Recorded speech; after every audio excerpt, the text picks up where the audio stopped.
Allez, on abandonne le sport pour partir maintenant dans les régions, comme on le fait tous les jours. Et d'abord en allant à Montélimar avec un rendez-vous important ce week-end.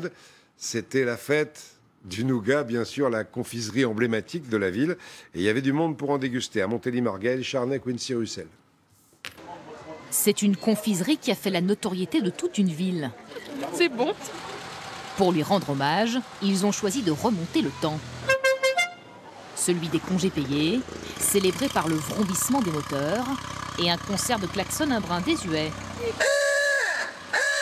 Il fondait avec la chaleur. Il était bon ce nougat, il est toujours bon d'ailleurs. Traverser Montélimar par la Nationale 7, une expédition qui a fait le succès du nougat dans toute la France. Les gens mettaient 3 heures pour juste traverser Montélimar. C'est un truc qu'on n'imagine pas aujourd'hui. On peut dire que les embouteillages ont vraiment fait la fortune des nougatiers. Et puis donc les filles de Montélimar, elles étaient connues parce que justement elles passaient avec des paniers, elles étaient mignonnes. La petite lumière quand on tombe en panne, voilà, comme ça on a un peu d'éclairage. Si les bouchons de la RN7 ont disparu, le nougat, lui, a fait sa révolution. Le marron, le chocolat, le nougat à la lavande et à la figue.